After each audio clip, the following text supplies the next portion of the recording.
오늘 시편 133편, 134편 두 개 읽겠습니다.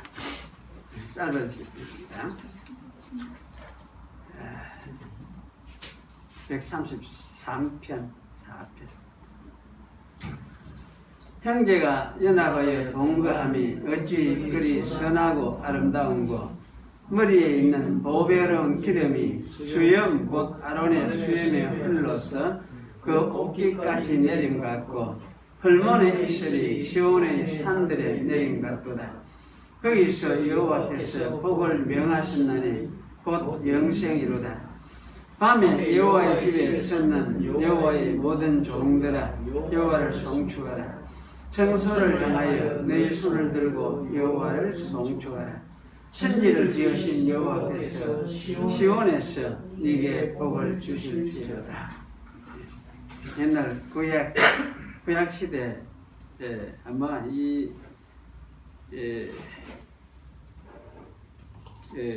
시는 이제 성경에 올라가는 노래 이렇게 이제 되어 있죠. 133편은 다윗의 시 그런 말이 하나 들어 있고, 134편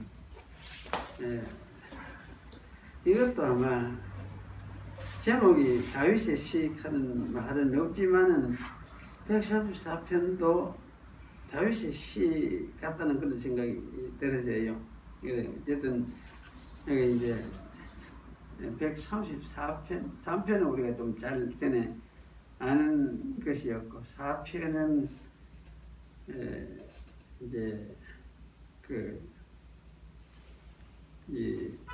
우리가 잘 아는 것은 아니 시편인데, 내용을 이래 보면은 이것도 성전에 올라가서 밤이죠. 밤에 이렇게 밤에 성전에 봉사하고 일하는 그 제사장들이 사실은 밤에 성전에서 밤에도 계속 성전 불을 관리를 하면서 일을 하는 종사하는 그런 이제 제사장들이 있었으니까. 그래서 여기 아마 밤에 여호와의 집에 섰는 여호와의 모든 종들아, 여호와를 송축하라, 그렇게 말씀을 하는 것 같습니다. 그래서 이게 이제 천지를 지으신 여호와가 어떤 여호와냐 할 때, 천지를 지으신 여호와께서 시온에서 네게 복을 주실지어다.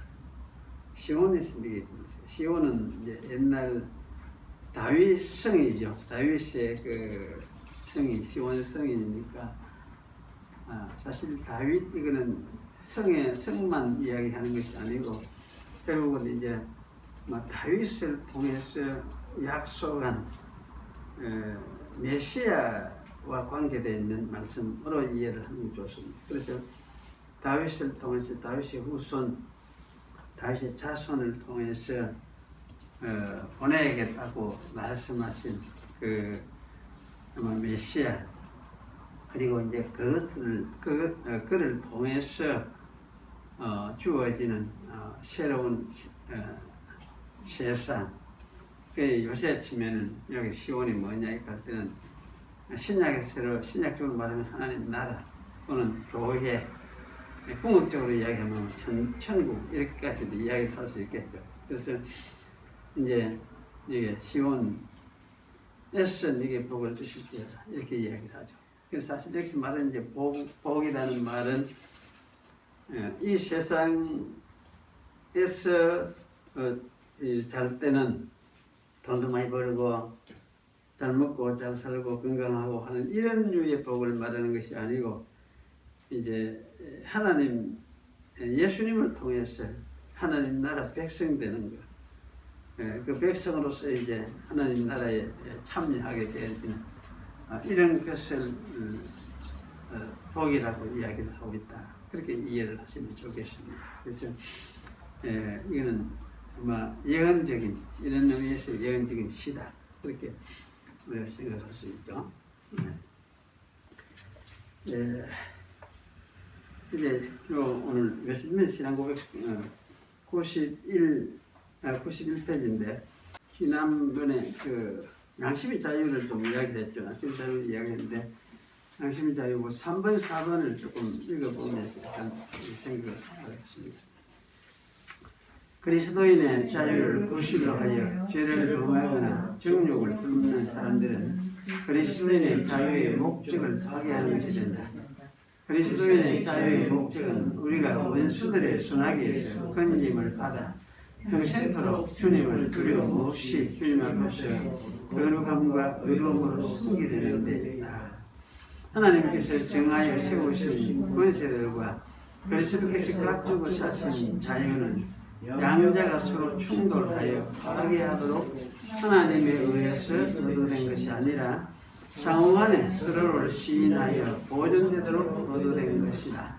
그러므로 그리스도인의 자유를 구실로 하여 합법적인 권세, 그것이 국가적인 것이든 아니면 교회적인 것이든 간에 그 권세의 행사를 반대하는 사람들은 하나님의 법령을 반항하는 것이 된다.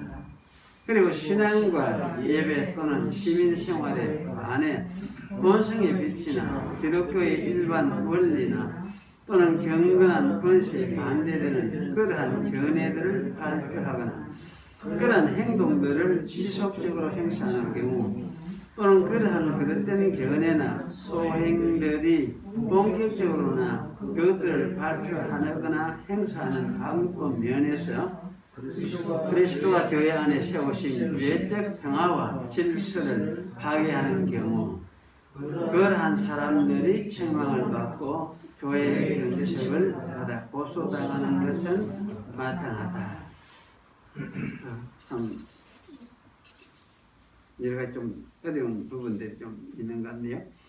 예, 지난 주일에 우리가 이제 어떤 양심의 자유 하는 게 이게 세상 어떤 것보다도 어떤 교회의 권위, 총회 요새 말하면 총회 권위, 노회 권위까지도 개인의 신앙의 그 양심의 자유를 억압할 수는 없다는 거. 그러니까 제일 중요한 것이 양심의 자유다. 이 양심의 자유는 하나님으로부터 주어지는 것이기 때문에 이것을 억압해서 억지로 이거 반해서 억지로 이렇게 저렇게 강요하는 이것은 있을 수가 없다. 그건 이제 이야기였죠. 그래서 이 양심의 자유는 그럼 어떤 자유냐 할 때, 신앙에 비추어진 신앙을 가진 자가 말씀에 비추어서 나는 이렇게 생각을 한다. 이게 옳다고 생각한다. 또 이렇게 이제 생각하게 되는 그 말씀에 비추어서 그 말씀의 의미에 따라서 나는 이렇게 생각을 한다. 이렇게 말을 하는 그런 할 수 있는 그 주장을 할 수 있는 이걸 지키려고 하는 그런 자유를 이야기를 해요. 그래서 이거는 이제 그냥 양심이라기보다는 신앙의 말씀에 따라서 말씀에 비추어서 이해하고 그래서 나는 그 양심에 따라서 나는 이렇게 생각하고 행동하려고 한다는 그것을 양심의 자유다. 그렇게 이야기하고 이 양심의 자유는 사실 어떤 교회라는 제도도 이거는 일단 억누를 수는 없는 것이다. 총회도 그렇고 노회도 그렇고 그래서 총회나 노회나 어떤 결정들이 이 양심의 자유 위에 있을 수가 없다. 제일 중요한 것이 이제 양심의 자유 이것이 제일 위에 있는 것이다. 그걸 이제 웨슬리 신앙고백서 이거 굉장히 강조해놨습니다. 이 부분이 참 중요한 부분이 저는 그런 생각이 들어지는데, 근데 이제 오늘 이건 세 번째는 이제 이 자유를 구실해서 죄를 범하거나 정욕을 품는 사람들. 그 정욕이라는 말은 이제 말하자면은 우리가 그 육체적인 욕망을 이야기를 하는데 육체적이라 하면은 우리가 이제 뭡니까 성적인 이런 측면에서의 욕망 이것만 자꾸 우리 생각을 할 가능성이 굉장히 많아요. 그런데 사실 그런 것이 아니고 정욕이라 하면은 참 우리 인간의 그 욕심으로 인해서 육신적인 이 욕심을 추구하는 육신적인 어떤 이익을 추구하는 모든 그런 어떤 이제 상태를 인간의 상태를 욕심의 그 상태를 이야기를 해요. 그래서 정욕을 품은 사람들은 그리스도의 자유의 목적을 파괴하는 것이 된다. 이렇게 이야기하는데, 참 이 하나님의 이름으로 말씀을 이렇게 빌미로 해서 자기의 어떤 욕망을 추구하는, 자기의 이익을 추구하는, 말씀을 요했지만은 말씀을 빌미로 해서 이걸 가지고 자기 종교적인 어떤 단체를 만들고 해가지고 자기 이제 종교적 단체를 만드는 목적이 무엇이냐 할 때 그 목적은 이제 말하자면 경제적인 돈 모으는 거, 경제적인 이런 측면에서 이걸 이제 그 하고 또 자기 지배력, 자기 왕국을 만들려고 하는 그러한 인간의 사사로운 욕망들, 이게 다 정욕, 이런 게 정욕이고, 그래서 자기를 충족시켜 자기 어떤 마음에 품은 자기 뜻을 충족시키려고 하는 이런 것들이 전부 다 정욕입니다. 그래서 이것은 그리스도의 자유와는 상관없는 것이다. 그리고 그리스도의 자유의 목적은 우리가 원수들의 순하게 건짐을 받아 평생토록 주님을 두려워하며 주님 앞에 거룩함과 어려움을 섬기는 데 있다. 그리고 이제 목적을 이렇게 설명을 해놨습니다. 그렇고, 그다음 네 번째 사본은 요거는 이제 그 어떤 질서를 많이 이야기를 해놨는데, 특히 이제 그 국가적인 또는 교회적인 간의 어떤 질서, 만들어 놓은 질서, 이제 요 것을 아마 만들 때는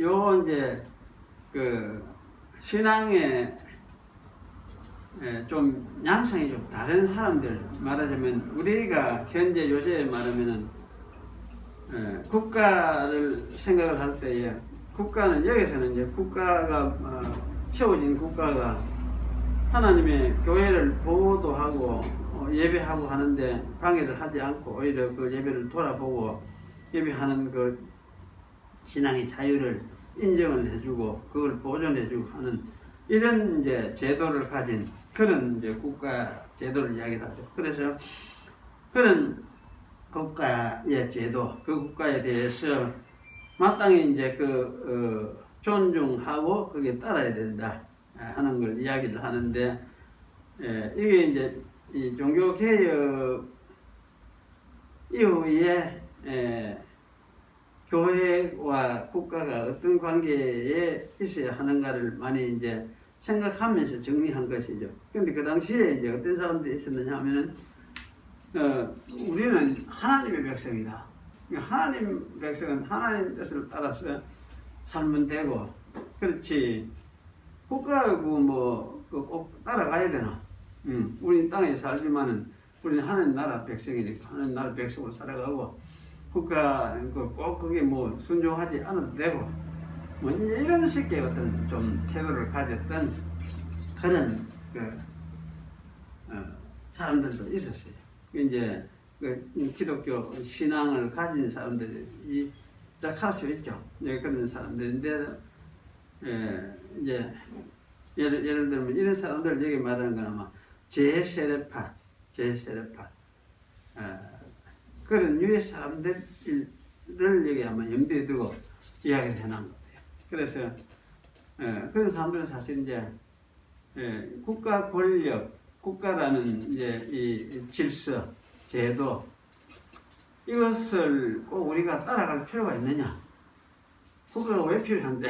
이런 식의 이제 그 생각을 가진 좀 급진적인 사람들이라 할 수가 있죠. 그래서 이제 그런 사람들이 사실은 이제 국가 권리뿐만 아니고 교회적인 어떤 질서도 잘 이제 따르지 않으려고 하는 그런 경향들이 있었어요. 그래서 이게 예를 들면은 뭐 교회가 형성해 놓은 제도들 이거 꼭 제도를 사실은 그대로 꼭 따라가야 되느냐, 제도가 무엇이 중요하냐, 이제 이런 생각을 가지기도 하고, 또 어떤 사람들은 이게 제도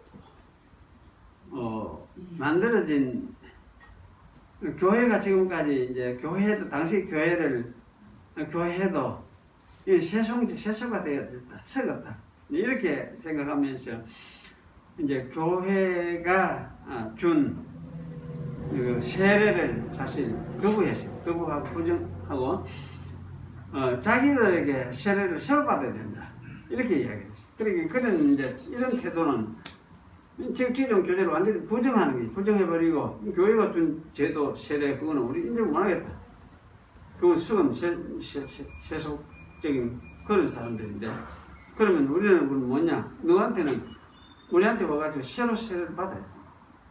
그래가지고 오는 사람 그럼 이쪽 개종하기로 하는 사람은 그와 세례를 새로 받는. 그러면 그런 이제 기독교는 다 거부하고 우리가 믿는 기독교 이거에서 새로 이것을 시작을 하는 그런 어떤 의도를 가진 그런 사람들, 굉장히 급진적인 사람들.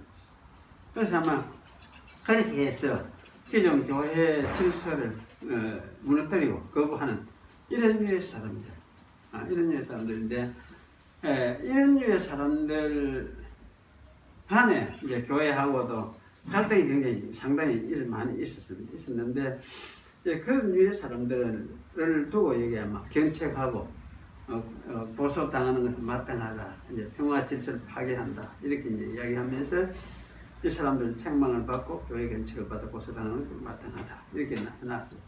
사실 이제 이렇게 하는 게 이게 굉장히 지나치죠. 지나치고 자기들만 그러면 하나님 백성이냐, 자기들만 천당 가는 사람들이냐, 그런 건 아니잖아요. 어떤 하나님의 그 백성됨에 대해서는 이거는 어떤 제도를 가지고 또 자기들 신앙의 그 양식을 가지고 규정을 할 수 없어요. 딱 요래해야 딱 되는 것이다 하고 이렇게 규정을 할 수가 없어요.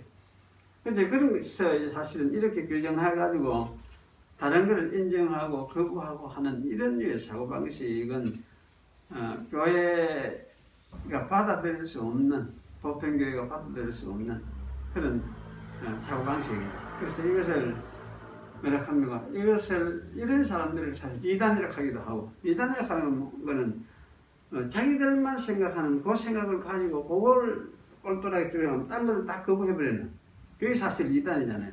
그래서 그런 류의 이제 사람들을 두고 여기 아마 이야기를 하고 있으니까 사실 이런데 빠지지 않도록 우리가 주의할 필요는 있다. 요즘도 교회를 너무 이상적으로만 생각하는 경향이 있어요. 이상적으로 생각하면서 다른 교회는 다 거부하고 인정 못하겠다 이렇게 생각하는 그런 경우도 있는데 사실 그렇게까지 극단적으로 그 생각을 우리가 찬성할 수 있는 것은 사실 아니에요. 다른 교회에서 인정을 하는데 이제 그 교회가 어떤 류의 이제 말씀을 주느냐에 따라서 이거는 내가 믿는 신앙 내 양심을 자유하고 저 설교하는 설교하고 이게 나는 서로 좀 맞질 않는 것 같다 싶을 때는 사실 그 교회에서 자기 참석을 할 수 없죠. 그래서 그 자기 양심의 자유에 맞게 다른 게 맞는 교회를 찾아서 또 이제 거기에 가면 되죠. 그러나 이 교회가 사실 교회가 아니다 이렇게 말을 하고 그래 해서는 할 성격은 아니죠. 그래서 그런 측면에서 우리가 이제 이런 걸 좀 생각하면서 정리를 좀 할 필요가 있습니다. 그래서 너무 예수 믿는다고 하면서 이제 교회를 이렇게 이렇게 무시를 하고 또는 중요하게 생각 안 하는 것도 그것도 좀 문제는 있고요. 문제는 있는데 어쨌든 교회에 소속해서 다른 성도들도 함께 이제 만나고 하면서 교회 생활을 해가는 중에서 함께 이제 자라가고 하는 이게 사실 필요하고 중요하니까 그런 측면에서 이제 우리가 가볍게 교회를 우리가 생각하지 않도록 그래서 반드시 교회의 성도는 교회에 소속하는 것이 원칙이고 그러면서도 이제 그 교회는 어떤 교회인지 자기가 말씀을 받으면서 신앙 양심에 따라서 이 말씀을 나는 받고 또 이 말씀 가르침을 따라 신앙생활을 내가 유지하면서 살아가겠다. 그런 마음이 될 때에 이제 그 교회에 소속해 가지고 이제 가르침을 함께 받고 배우고 하면서 하나님 나라 백성으로서 살아가는 그런 어떤 태도를 가져야 되는 것입니다. 그리고 이러면서도 이제 세상 나라의 어떤 원리에 대해서도 존중하고 또 그것도 귀중하게 이제 생각을 하면서 우리가 이제 따라가는 것도 중요한 한 부분이죠. 그런 측면에서 우리가 이제 좀 생각해 볼 필요가 있겠습니다. 오늘은 사무엘상 15장을 읽겠습니다. 이제 17절부터 읽을까요? 사무엘이 가로되 왕이 스스로 자기 얘기를 그때에 이스라엘 지파의 머리가 되지 아니하셨나이다. 여호와께서 왕에게 기름을 부어 이스라엘 왕을 삼으시고 또 왕을 길로 보내시며 이르시기를 가서 죄인 아말렉 사람을 진멸하되 다 없어지기까지 치라 하시거늘 어찌하여 왕이 여호와의 목소리를 청종치 아니하고 탈취하기에만 급하여 여호와의 악하게 여기시는 것을 행하였나이까. 사울이 사무엘에게 이르되 나는 실로 여호와의 목소리를 청종하여 여호와께서 보내신 길로 가서 아말렉 왕 아각을 끌어왔고 아말렉 사람을 진멸하였으나 다만 백성이 그 마땅히 멸할 것 중에서 가장 좋은 것으로 길갈에서 당신의 하나님 여호와께 제사하려고 양과 소를 취하였나이다. 사무엘이 가로되 여호와께서 번제와 다른 제사를 그 목소리 순종하는 것을 좋아하신 같이 좋아하시겠나이까. 순종이 제사보다 낫고 듣는 것이 수양의 기름보다 나으니 이는 거역하는 것은 사술의 죄와 같고 완고한 것은 사신 무상에게 절하는 죄와 같음이라. 왕이 여호와의 말씀을 버렸으므로 여호와께서 왕을 버려 왕이 되지 못하게 하셨나이다. 사울이 사무엘에게 이르되 내가 범죄하였나이다. 내가 여호와의 명령과 당신의 말씀을 어긴 것은 내가 백성을 두려워하여 그 말을 청종하였음이니이다. 청하오니 지금 내 죄를 사하고 나와 함께 돌아가서 나로 여호와께 경배하게 하소서. 사무엘이 사울에게 이르되 나는 왕과 함께 돌아가지 아니하리니 이는 왕이 여호와의 말씀을 버렸으므로 여호와께서 왕을 버려 이스라엘 왕이 되지 못하게 하셨음이니이다 하고 사무엘이 가려고 돌이킬 때에 사울이 그의 옷자락을 붙잡으며 찢어진지라. 사무엘이 그에게 이르되 여호와께서 오늘 이스라엘 나라를 왕에게서 떼었어 왕보다 나은 왕의 이웃에게 주셨나이다. 이스라엘의 지존자는 거짓이나 변개함이 없으시니 그는 사람이 아니심으로 결코 변개치 않으심이니이다. 사울이 가로되 내가 범죄하였을지라도 청하옵나니 내 백성의 장로들의 앞과 이스라엘의 앞에서 나를 높이사 나와 함께 돌아가서 나로 당신의 하나님 여호와께 경배하게 하소서. 이에 사무엘이 돌이켜 사울을 따라가며 사울이 여호와께 경배하니라. 여기까지 읽었습니다. 잠시 기도하겠습니다. 들어가신 하나님 함께 말씀을 드리 상고하겠습니다. 이 시간도 저희와 함께 하셔서 이 말씀 생각하면서 또 우리 마음속에 하나님께서 각자에게 주시는 말씀들도 함께 듣는 시간이 되도록 인도해 주시옵소서. 오지 못한 성도들도 함께 해주시고 또 저희 교회와 교회에 흩어진 성도들 어디에 있든지 함께 하사 주의 은혜 가운데서 오늘도 주의 말씀을 들으면서 또 그 말씀이 자신의 생명 양식이 됨을 확인하고 되새기는 그런 은총이 있도록 하나님께서 붙잡아 주시기를 원합니다. 우리 작은 교단도 붙들어 주시고 여러 가지 어려운 상황 속에서 주님의 은혜로 또 그동안 잘 지나왔사오니 계속해서 인도하여 주시고 이끌어 주셔서 주의 뜻을 이루는 그런 교단이 될 수 있도록 하나님께서 축복해 주시옵소서. 이 시간 성령이 저희와 함께 하사 주의 선하신 주의 말씀을 우리가 상고하는 가운데 또 우리가 지혜를 얻어서 지혜의 마음을 가질 수 있도록 주님이 은혜를 베풀어 주시옵소서. 예수님의 이름으로 기도하옵나이다. 아멘.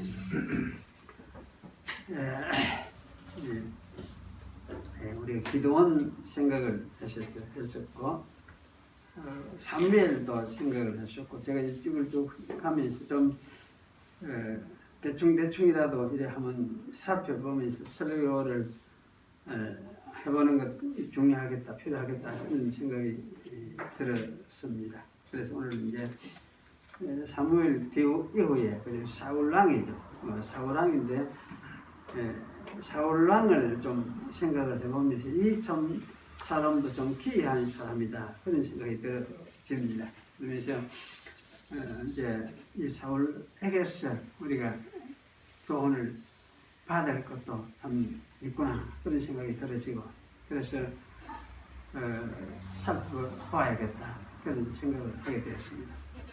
이 사울이 이스라엘의 왕이 된 것은 이스라엘 장로들이 이제 사무엘에게 세상의 왕과 같은 그러한 주변 나라 자기들 세상의 왕과 같은 그러한 왕을 우리에게도 세워주십시오 이렇게 요구를 했었습니다.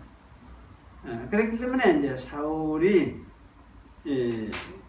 선택이 되어지죠. 그러니 사울이 사실 왕이 된 것은 하나님이 의도하시던 뜻이라기보다는 이스라엘 주변의 나라들이 요구를 했기 때문에 그와 같은 왕을 이스라엘 주변의 나라들과 같은 유의 왕을 이제 이스라엘 백성이 요구를 했기 때문에 그래서 하나님께서 이스라엘 백성에게 그것을 허용하신 것이다 이렇게 말을 할 수가 있겠습니다. 허용이라는 말을 이게 참 애매한 말 같고 어려운 것 같은데 그런데 이 말이 참 제가 요즘 와서 좀 이해가 자꾸 돼간다 싶어요. 이 말의 의미가 하나님의 이제 적극적인 뜻은 아닌데 인간들이 욕을 하니까 그럼 너 이래 해라 하고 이렇게 이제 해주는 또 그렇게 하는 그 어떤 하나님의 어떤 마음도 생각이 되어지고 그래서 사실 이제 허용이라는 이 말이 묘한 말 같기도 하고 하면서도 이 말이 좀 지금 이제 조금 제가 이해가 돼간다 이런 생각이 들어집니다. 그래서 그게 허용을 해줬어요. 그렇기 때문에 사울의 이 왕노릇에서는 하나님의 뜻과 다른 세상적인 사고방식을 가진 왕 이제 어떻게 이것이 좀 다른가 하는 것도 우리가 생각해 봐야 되는데요. 그런데 사실 이제 여기서는 이런 사고방식을 가진 왕이 하나님 뜻과 반대로 이스라엘을 이끌어갔던 거예요. 어떻게 이끌어갔던가를 우리가 보게 되고 또 그 모습에서 하나님 뜻과 반대로 했으니까 그래서 이거는 하나님이 원하시는 요구하시는 그런 어떤 통치는 아니죠. 그래서 자기식으로 어떤 통치하는데 그것이 하나님이 원하시는 이스라엘의 통치하고 어떻게 다른가 이것도 우리가 이제 살펴보고 이해하는 것이 중요하다 이런 생각이 들어집니다. 그래서 그런 관점에서 오늘 이 부분을 우리가 좀 사울을 좀 생각을 보겠습니다. 이 9장에서 10장을 우리가 먼저 보면은 사울이 왕으로 지목이 되었을 때에 굉장히 사울은 상당히 겸손한 모습을 보였습니다. 그래서 사울은 나는 이스라엘 지파 중에서 가장 작은 지파고 그 중에서 또 베냐민 사람인데 베냐민 가장 작은 지파인데 그 가장 작은 지파 가운데서 자기 가족은 또 가장 미약하다는 거예요. 그래서 그런데 어째서 내가 당신이 나를 왕으로 삼으려고 합니까? 그런 식으로 이제 이야기를 사실 한 것을 볼 수가 있습니다. 그리고 이제 정작 사울이 왕으로 선출되었을 때는 그는 도망을 가서 숨어버렸습니다. 그 어떤 많은 기구들이 있었는데 그 기구들 사이에 숨어버렸습니다. 이런 기록들을 볼 때에 사울은 굉장히 좀 겸손했던 것 같다는 생각도 들기도 하죠. 오늘 이런 말씀에도 겸손했던 모습이 인정을 하는 것 같기도 한데요. 그러면서도 이제 부끄러움이 굉장히 많은 사람 같기도 하다. 그런 생각이 들어요. 그런데 여기 이제 11장에는 사울이 왕으로 입증되는 사건이 발생을 했습니다. 그것이 뭔가 하면은 암몬 사람들과 싸워서 길르앗 아베스에 살던 이스라엘 사람들을 구원하여 내는 사건이었습니다. 그러니까 이 일로서 사울은 이스라엘을 구원할 능력을 가진 왕으로서의 자질을 백성들에게 증거했습니다. 그래서 사울이 이런 일을 하게 된 것은 물론 하나님의 신이 그를 감동시켰기 때문이라 그렇게 성경은 기록해 주고 있죠. 그래서 하나님의 신이 그에 함께 하셔서 이 구원의 일을 이루었어. 그래야 이제 왕이 될 수 있습니다.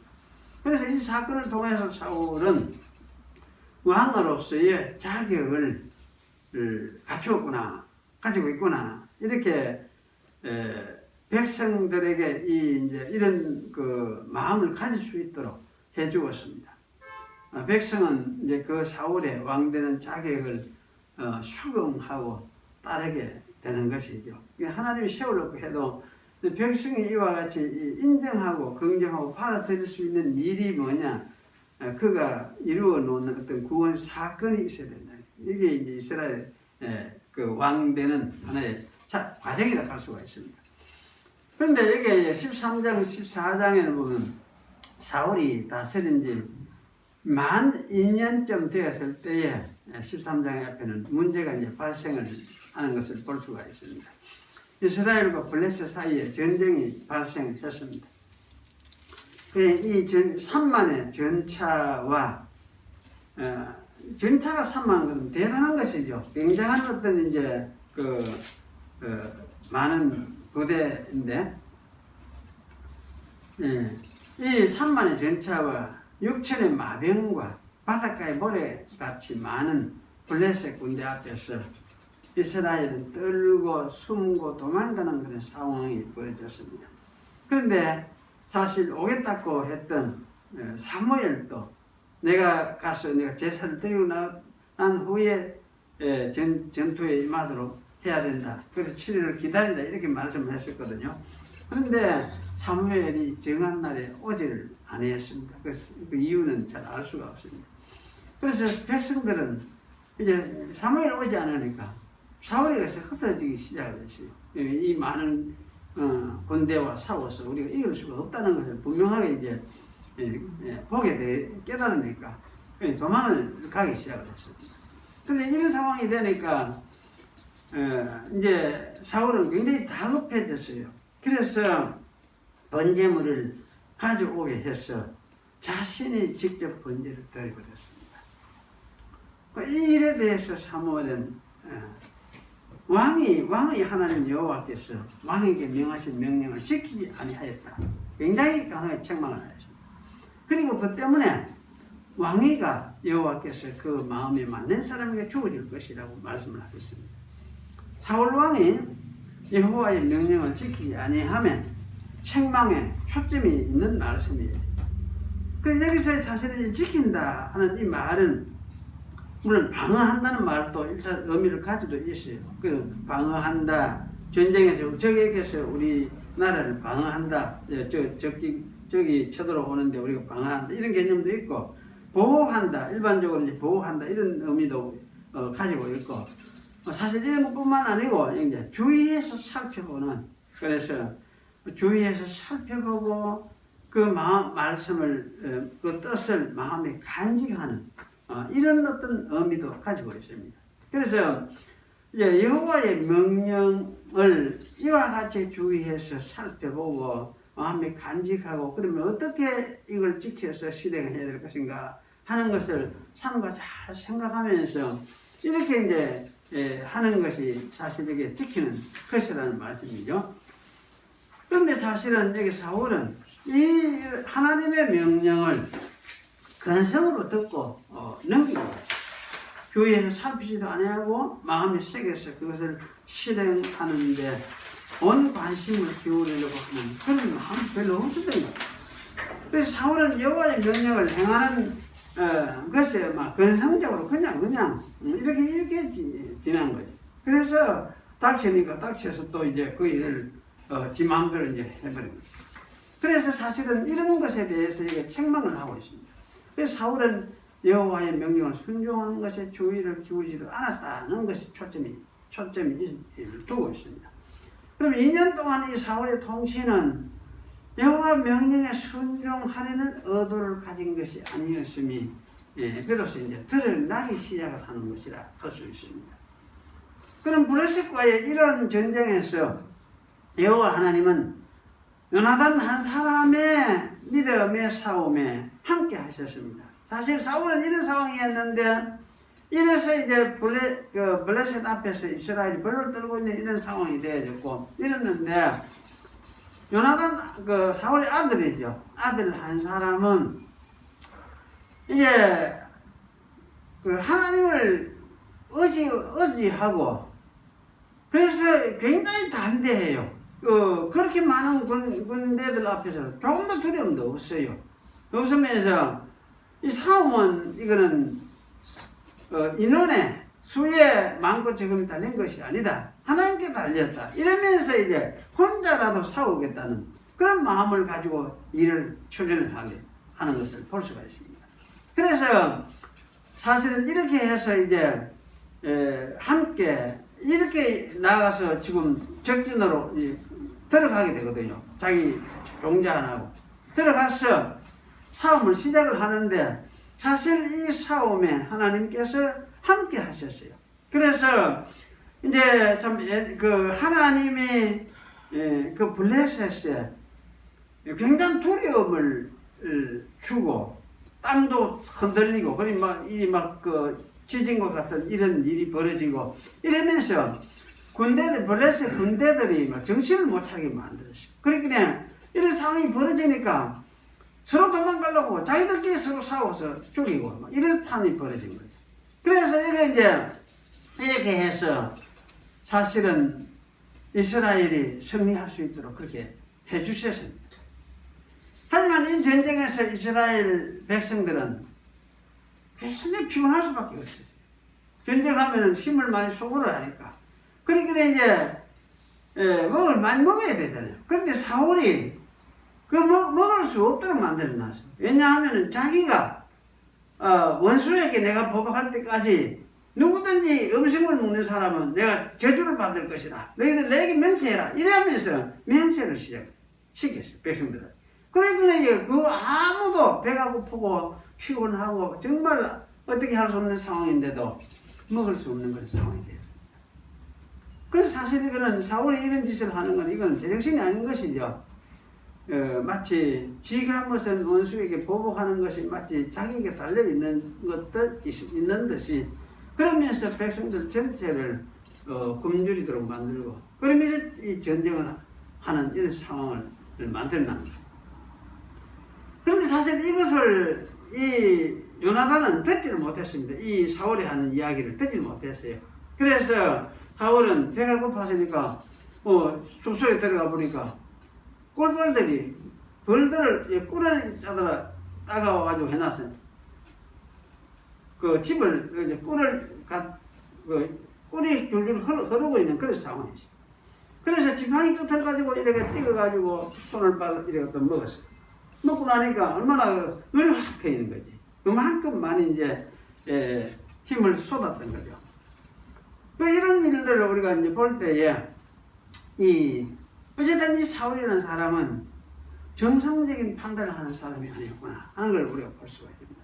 자기의 그릇된 생각을 가지고 백성에게 전쟁 중에 굶주림과 죽음도 강요하는 정신 나간 제정신이 아닌 사람이 틀림없습니다. 이 정도 되면은 이 사람은 하나님의 어떤 함께 하시는 그 지혜를 갖지 못한 사람이구나. 이것을 우리가 여기서 알 수가 있어요. 그래서 그러니까 이제 자기 자신이 스스로 자기 자신의 생각에 매몰 떼고 그렇게 하다가 그야말로 이제 정상적인 판단을 하지 못하고 너무나 과격한 그냥 과도한 그런 어떤 이상한 그런 짓을, 정신없는 짓을 하게 되는 것이. 그 사울의 이 참모습을 보여준 이 두 번째 사건은 오늘 사무엘상 15장에 또 나옵니다. 여호와 하나님은 사무엘을 통해서 사울에게 아말렉 족속을 진멸하라는 명령을 내립니다. 이 진멸하라는 이 말은 요즘 흔히 말하는 인종청소와 비슷하기도 하죠. 그래서 남녀노소 아주 아이까지 인종을 없애버려야 되니까 그런 류의 이제 인종청소 주와 비슷한 것 같은데 여기서는 이제 양과 짐승까지 생명 가진 어떤 그들이 가졌던 모든 짐승까지도 죽이 없애는 이런 것이었어요. 굉장히 잔인한 것 같아요. 그런데 그만큼 이런 이제 이 진멸의 대상이 되는 이 사람들은 하나님 앞에서 어떤 사람들이냐 할 때 이거는 심판받아 마땅한 사람들이에요. 그만큼 이제 하나님을 대적을 했던 사람들이요. 그리고 이스라엘도 해를 끼친 사람들. 남겨서는 도무지 더 이상 어떤 것도 저 인간들에게서는 저 인간들에게 가진 어떤 생명의 기식이라는 것들을 사실은 인정하지를 말아라는 것. 그러니 심판의 대상으로서 신약에서 말하는 대로 저거는 지옥감이다. 그런 지옥에 모두 떨어져야 된다. 그런 어떤 의미로서 행하던 것이 구약의 이 진멸이죠. 그래서 왜 이렇게 했느냐 하면은 이스라엘이 출국할 때에 그 아말렉 족속 민족 전체가 이스라엘을 회방하고 아주 약탈하고 뒤에서 공격하고 그러면서 대적을 했어요. 그래서 이제 이런 이 아말렉을 하나님께서는 영원히 이스라엘 백성 가운데서 더 이상 이 사람들은 받아들일 수가 없다. 그렇게 선언을 해봤어요. 그래서 이들에게는 이제 구원이 없다. 이들은 심판이다. 심판만 했다는 거예요. 그래서 이제 그 말씀을 그렇게 선언을 하시고 이 사울에게 그 말씀하신 대로 이행할 것을 명령을 하셨습니다. 그런데 이 명령을 사울은 성실하게 실행하지 않았습니다. 사울과 이스라엘 백성은 그 아말렉 왕 아갑을 잡아오고 아갑뿐만 아니고 양과 소의 가장 좋은 것들을 다 남겨왔어요. 그래서 이렇게 이제 남기려온 이유가 뭐냐 할 때에 사울이 진멸시키기를 원치 아니하기 때문이다. 이렇게 생각을 했어요. 사울이 왜 이렇게 생각을 했는지 모르겠어요. 자기가 하나님 이건 좀 지나친 거 아닙니까?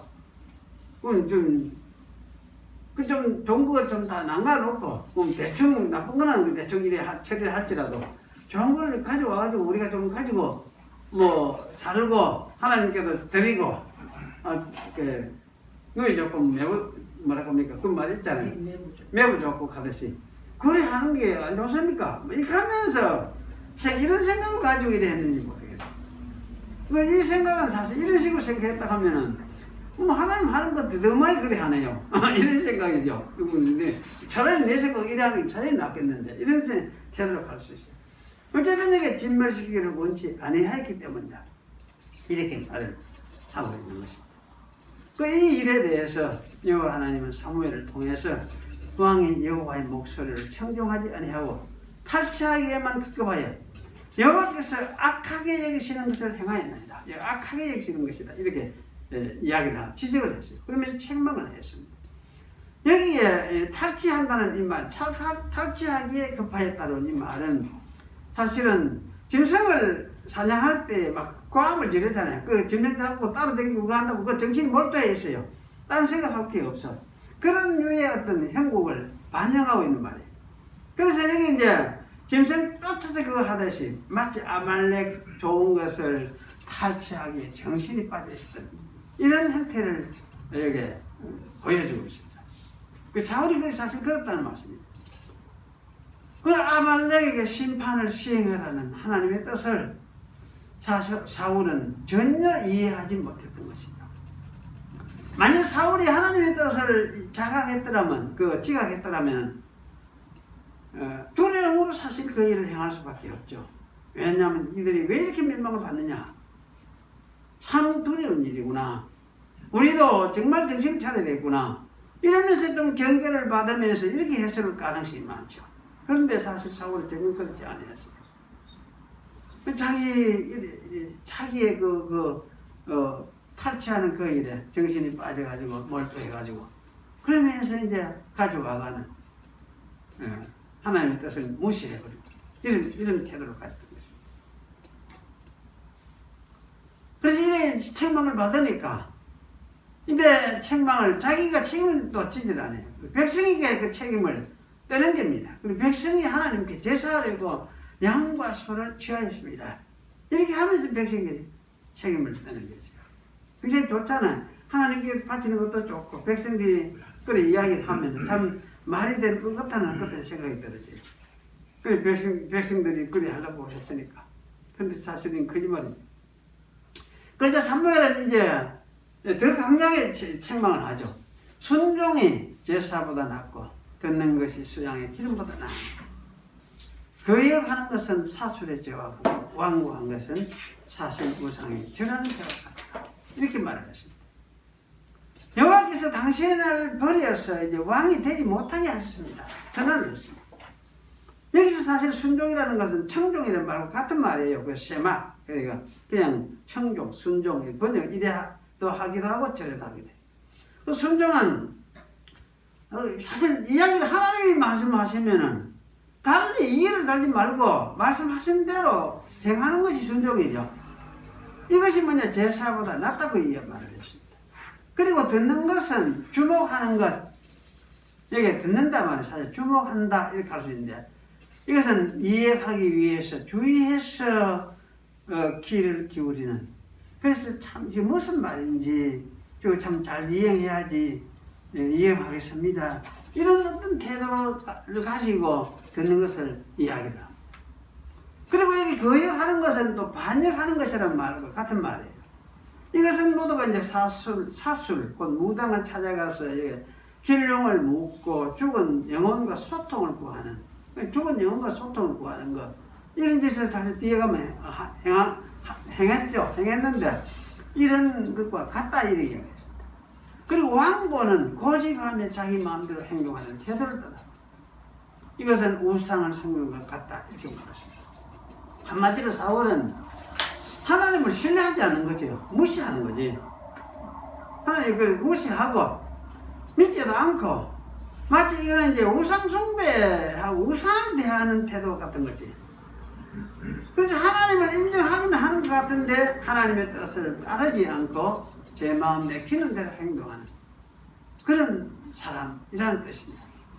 그래서 이것은 사실은 사울은 하나님을 우상과 동일한 이스라엘의 하나님의 우상과 동일한 류의 신으로서 생각을 하면서 지 마음대로 행동했던 거죠. 자기 마음을 따라서 이렇게 솔리면서 자기 원하는 대로 자기 그 마음대로 그래서 여호와 하나님께 정함이 없는 행동을 하는 그런 사람이라는 것을 여기 이제 비판적으로 이야기를 하고 있습니다. 그래서 이런 모습은 그 사람의 참모습을 보여준다고 사울의 참모습을 보여주죠. 여호와 하나님께 순종하려는 마음이 없는 것이 여호와 하나님을 믿는 것이 아니라는 뜻과 같습니다. 사실 이게 참 중요한 거죠. 그 신앙의 모습이 어떤 것이냐 할 때에 하나님을 믿는다 하면 하나님이 나보다는 더 낫다. 어떤 뜻이 있어서 자기 큰 뜻이 있어서 이렇게 말씀하시니까 그 말씀을 순종하려는 그런 자세를 가지고 있는 이것이 믿는 것에 대한 어떤 표현이라고 할 수 있습니다. 그래서 기독교 신앙은 자기 마음대로 행동하는 것이 아니라 기독교 신앙은 이스라엘을 통해서 나타나신 하나님께 굴복하는 것이 일단 이게 신앙이라고 할 수 있습니다. 그리고 청종하는 마음을 가지게 되는 거죠. 이스라엘을 통해서 자기를 나타내신 창조주 여호와 하나님께 청종하고 따르려고 하는 것이 곧 하나님을 믿는 표현이다. 그렇게 말을 할 수가 있습니다. 우리가 예수를 믿는 것은 이 창조주 하나님이 팔레스타인 유대 땅 나사렛에서 나신 예수 그리스도를 통해서 세상에 오셨고 지금도 부활해가지고 살아계시는 그리스도이심을 우리가 믿기 때문입니다. 그래서 우리가 예수 믿는 것은 이래서 예수를 믿는 거예요. 그래서 우리는 예수님을 우리의 구주로 믿죠. 그리고 청종하고 따를 주인으로도 믿습니다. 그러면 이제 구주라는 것은 무엇입니까? 우리를 구원해준, 우리가 죄에 빠져서 죽을 수밖에 없는 상황, 물에 떠내려가는데 우리를 건져서 살게 해주셨으니까 구주 이렇게 이야기하죠. 그런데 그 구주가 뭐냐, 구주로서 끝난 게 아니고 그 다음에 뭡니까? 로드시, 주인, 나의 주인. 나는 이제 당신의 백성이고 또 당신이 나의 주인이고 나는 당신의 종입니다. 이런 범위를 가지는 거죠. 그래서 이제 그분에게 뭡니까? 따르고 순종하고 하려고 하는 마음을 갖게 되는 거. 그래 마땅히 이런 이제 자세를 가지는 것이죠. 그래서 예수를 믿는 신앙은 예수님에 대해서 바로 이러한 태도를, 이러한 자세를 가지는 것이, 이것이 뭐냐? 예수를 믿는 신앙의 모습이다. 그렇게 말을 할 수가 있습니다. 그래서 사도 바울은 기독교 신앙을 이렇게 설명을 했죠. 믿어서 순종하게 하나님. 예수를 믿어서 순종하게 하나님. 하나님이 예수를 증거를 했으니까 그를 죽은 가운데서 살려서 하늘에 앉히시고 자기가 보낸 메시아라는 것을 증거를 했다. 그러면 이 예수를 믿어서 그분께 순종하게 하는 것이다. 이것이 신앙이다. 그렇게 설명했어요. 기독교 신앙은 바로 예수를 향해서 주 되심을 인정하는 것입니다. 때문에 그의 말씀에 주의해서 귀를 기울이고 그의 말씀을 마음에 두고 청종하는 것입니다. 사실 청종한다고 할 때 우리가 주의할 것은 있습니다. 어떤 일을 뭐 대단히 하라고 하는 것은 아니에요. 일을 하라는 것이 아니고 예수를 주로 인정하고 존중하고 따르는 마음을 가지게 되는 걸 이야기합니다. 이걸 청종이라고 하죠. 이렇게 하면은 따라가는 건 당연하잖아요. 이 마음이 들면은 따라가는 건 당연해요. 존중하고 하면서 따라서 그분 따라서 우리가 믿는 그분을 믿음으로 그분을 따라서 우리가 가야지. 이런 마음 가진 건 당연하죠. 그래서 이제 이런 것을 여기 이야기를 하는데 사실 이렇게 믿는 것은 자기가 가지고 쟁취하는 것은 아니고 사실 이런 말씀 가운데서 우리가 성경의 말씀, 예수님이 하신 말씀들을 우리가 듣고 그걸 살피고 이렇게 하다가 보면은 그 마음이 어느덧 그것을 가지게 돼요. 그런 마음을 가지게 돼요. 마음이 하나님 그런 마음을 주시죠. 근데 이걸 이제 안 들으면 아예 모르지만 이걸 듣고 살피고 이렇게 하면서 마음이 새기고 하다가 보면 이것이 과연 그러한가 하여, 성경이 말한 대로 과연 이 말씀이 그러한가 하여 살펴보든 상고해보든 그런 일을 하게 될 때에 뭡니까? 이게 주어져요. 이런 마음이 주어져요. 이렇게 해서 사실은 이제 그런 나타나는 게 청종, 따르고 순종하고 그것을 믿어서 순종하는 이런 일을 하게 돼요. 이런 길을 가게 돼요. 그래 이걸 믿어서 순종한다 하는 것은 어떤 행동을 이야기하는 것이 아니고 사실 믿고 살게 되는 하나의 과정, 이것을 설명하는 말이 믿어서 순종한다. 이렇게 이제 표현을 하고 있다. 그렇게 우리가 생각을 할 수가 있습니다. 그래서 이런 믿음, 이게 우리 잘 안 되는 것던데 다 알아서 되는 건 아니에요. 다 알아서 되는 건 아니에요. 다 알아서 되는 게 아니고 조금만 그때 한 부분이 이래 터지면은 서서히 그 이제 열리기 시작하면 그때부터 열리기 시작하면은 다 들어와요. 결국 다 들어와. 그걸로 인해서 딴 것까지도 다 받아들이게 돼요. 이런 이제 이렇게 되죠. 저도 경험상 그래요. 이게 뭐 다 받아들고 다 믿고 다 이해하고 뭐 그래가 내가 목사가 되고 뭐 그래 했느냐. 신학 공부를 할 때 그래 다 돼가 그래 신학 공부를 했느냐. 사실 그런 건 아니에요. 이 계속해서 이래 어떤 한 부분이 열리니까 그 부분을 통해서 결국은 점점점 나머지 모든 것이 성경이 가르친 모든 부분이 기독교의 어떤 가르치는 그 가르침의 핵심들이 다 그냥 수용이 돼요. 다 수용이 돼요. 이렇게 되는 것이 이게 이래서 사실은 이제 믿는 것은 아마 언제나 이렇게 이야기를 할 수 있겠죠. 그 내가 쟁취하는 것이 아니고 사실 나를 열어놓고 이렇게 이제 이 말씀 듣고 상고하고 살필 때 이것이 마음이 이제 죽어지는 것이다. 이렇게 이야기할 수 있어요. 그 마음속에 들어오는 거예요. 그가 들어오는 거예요. 그걸 믿어서 순종하는 것이다. 이렇게 표현할 수가 있습니다. 이런 믿음에 사실은 신자가 고의로 이걸 저항할 수는 있겠죠. 저항할 수는 있겠죠. 그래서 때로는 이런 믿음이 주어진 사람도 사실 저항하게 돼요. 막 성질이 못 돼가지고 막 저항하게 돼요. 하지만 그 사람은 결국은 어떻습니까? 나중에 보면 다 굴복해요. 굴복하고 따르게 되지고 그리고 막 그래도 막 굴복하지도 않고 막 하면은 성경이 말한 대로 하나님이 징계하실 때도 있어요. 그래서 자식인데 하나님 어째 부모가 자식인데 징계를 하지 않겠느냐 그렇게 말합니다. 그래서 그와 같이 이제 징계하는 거, 징계가 있는 거는 이스라엘을 선택해놓고 이스라엘 역사 전체가 그걸 보여주잖아요. 징계하고 하도 말을 안 듣니까 하도 또 하니까 말을 안 듣니까. 그리고 이스라엘은 하나님과 사실 약속 언약을 맺은 맹세로 언약을 맺은 그런 백성이거든. 이스라엘을 통해서 하나님이 자기를 나타내렸고 세상에 드러내렸고 이스라엘을 선택을 하고 그래서 이제 이 이스라엘은 그냥 사람들이 아니고 하나님과 하나님을 나타내기로 하나님이 선택하고 백성들은 그 백성은 그걸 하겠다 이렇게 또 서원을 하고 그래서 맹세로 사실 약속한 언약을 맺은 이런 백성이 이스라엘 백성. 그랬는데에도 불구하고 이스라엘은 정말 끊임없이 저항을 하고 그렇게 했었습니다. 그러니까 매를 때리고 망하게 하기도 하고 이방 나라에 잡혀가기도 하고 다시 돌아오기도 하기도 하고 이렇게 하면서 하나님 자신을 이스라엘을 통해서 계속 드러내려고 그렇게 하셨습니다.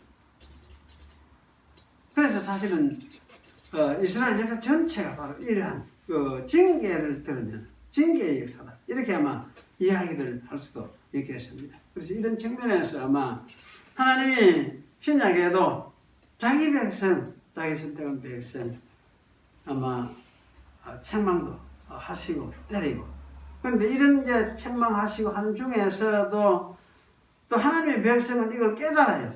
깨닫고 왜냐하면은 믿는 믿음 속에는 이거 내가 돌아서야 되겠구나 이렇게 하면서 굴복하고 또 하나님 앞에 돌아서야 되겠구나 이렇게 생각을 하면서 굴복하는 그런 지혜도 믿음 속에 들어있는 것이 사실은 믿음이라고 할 수 있습니다.